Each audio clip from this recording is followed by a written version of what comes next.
ఆధ్వర్యంలో మన నెల్లూరు నడిబొడ్డున వారిని మీ అందరి కరతాళ ధ్వనుల మధ్య వేదిక మీద రావచ్చుగా కోరుతున్నాం.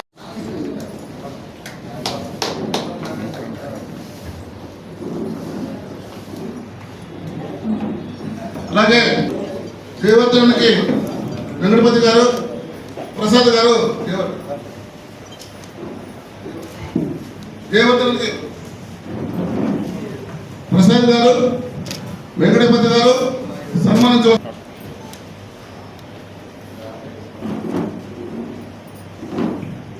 అలాగే గంధర్వ రమేష్ గారు,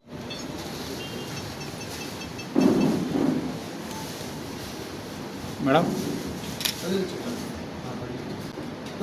బాబాసాహెబ్ అంబేద్కర్, బాబాసాహెబ్ అంబేద్కర్, వీళ్ళకంటే రఘువీ గారు, అల్లూరు శ్రీనివాసులు గారు.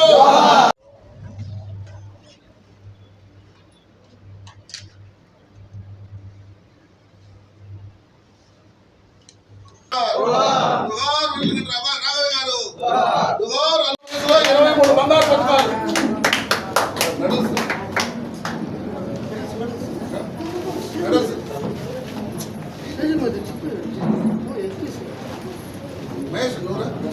చూపించు 23 బంగారు పథకాలు.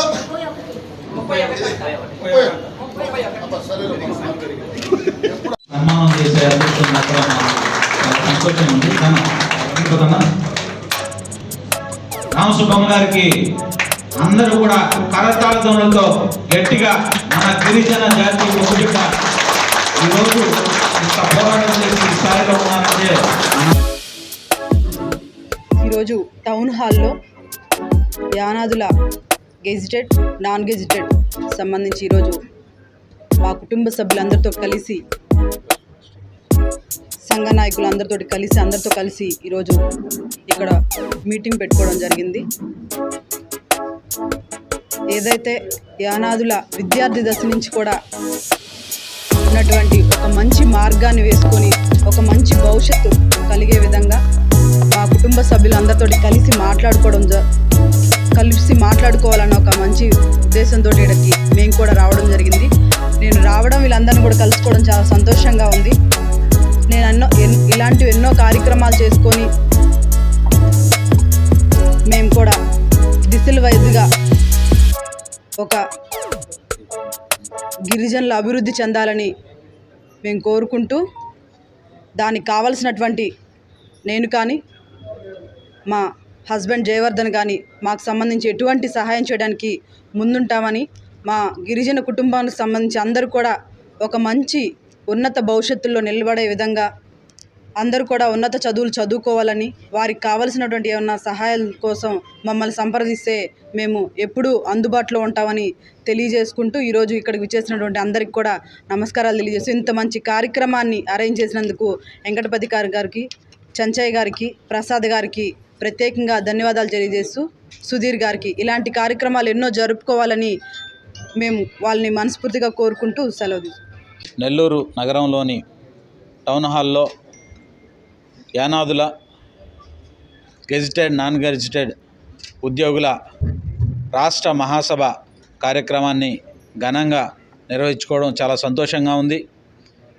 ఈ కార్యక్రమానికి వివిధ జిల్లాల నుంచి రాష్ట్ర వ్యాప్తంగా గెజిటెడ్, నాన్ గెజిటెడ్ ఉద్యోగులందరూ కూడా హాజరు కావడం, వారి అభిప్రాయాల్ని ఇక్కడ పంచుకోవడం, భవిష్యత్తులో యానాదుల కోసం, గిరిజనుల కోసం ఎటువంటి కార్యక్రమాల్ని రూపొందించుకోవాలి, ఈరోజు అట్టడుగు స్థాయినటువంటి యానాదుల అభ్యున్నతి కోసం ఎటువంటి కార్యక్రమాలు నిర్వహించాలి, గ్రామస్థాయి నుంచి వారిని ఏ విధంగా ఎడ్యుకేట్ చేయాలి, వారి అభ్యున్నతి కోసం ఎటువంటి చర్యలు తీసుకోవాలి, ప్రభుత్వాల దగ్గర నుంచి ఎటువంటి సహాయాన్ని కోరాలి, ఇలాంటి అనేక విషయాల్లో ఉద్యోగులకు ఎటువంటి అవకాశాలు కలగాలి, ఎటువంటి లాభాలు చేకూరాలనేటువంటి అనేకమైనటువంటి విషయాల మీద ఈరోజు ఈ మహాసభలో చర్చించడం జరిగింది.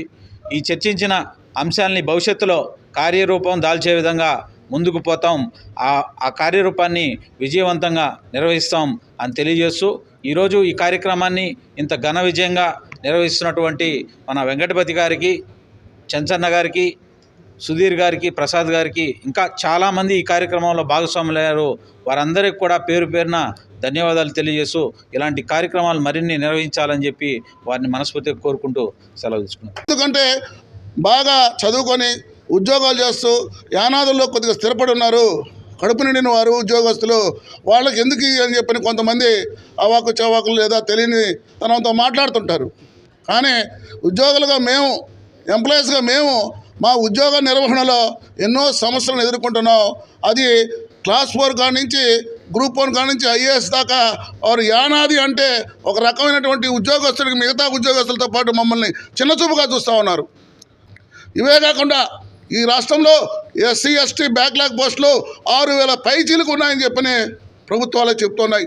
అయితే ఈ సందర్భంగా నూతనంగా ప్రమాణ స్వీకారం చేసినటువంటి నారా చంద్రబాబు నాయుడు గారికి, అలాగే గౌరవ మంత్రివర్గానికి, అలాగే శాసనసభ్యులందరికీ వినమ్రంగా వాళ్ళని విన్నవించుకుంటూ ఉన్నాం. అయ్యా, మీ పాలనలో మా యానాదులు బాగుపడే అవకాశాన్ని మేమందరం కోరుకుంటూ ఉన్నాం. మరి స్వాతంత్రం సిద్ధించిన తర్వాత ఈ రాష్ట్రంలో అనేకమైనటువంటి జాతులు ఉన్నాయి. అందులో మరి గిరిజనులు ఉన్నారు. ఆ గిరిజనుల్లో యానాదులు మరి అట్టడుగా పరిస్థితుల్లో, దౌర్భాగ్య స్థితిలో ఈరోజు యానాదులు కొట్టుమిట్టాడుతూ మరి ఈరోజు యానాది కాలనీలోకి వెళ్తే మరి ఎవరిని అడిగినా మరి మీకు మీ స్థితిగతులు ఏంటి, మీ పరిస్థితులు ఏంటంటే ఏ కుటుంబాన్ని అడిగినా కూడా ఆధార్ కార్డు లేదు, మరి రేషన్ కార్డు లేదంటే దౌర్భాగ్య పరిస్థితి ఈరోజు చూస్తూ ఉన్నాం. మరి అనేక మంది రాష్ట్రాల ముఖ్యమంత్రులు చూస్తూ ఉన్నాం, కొత్త ప్రభుత్వాలు వస్తూ ఉన్నాయి, మరి ప్రభుత్వాలు పోతూ ఉన్నాయి. యానాదుల పరిస్థితి, దుస్థితి ఎక్కడ వేసిన గొంగళి అన్నట్లుగా ఈరోజు రాష్ట్రంలో ఉందంటే మరి ఎవరు సిగ్గుపడాలి, దీనికి కారకులు ఎవరు అనేటువంటి పరిస్థితి ఈరోజు మరి అధికారుల్ని, మరి రాజకీయ పార్టీ నాయకుల్ని ఈ వేదిక ద్వారా అడుగుతూ ఉన్నాం.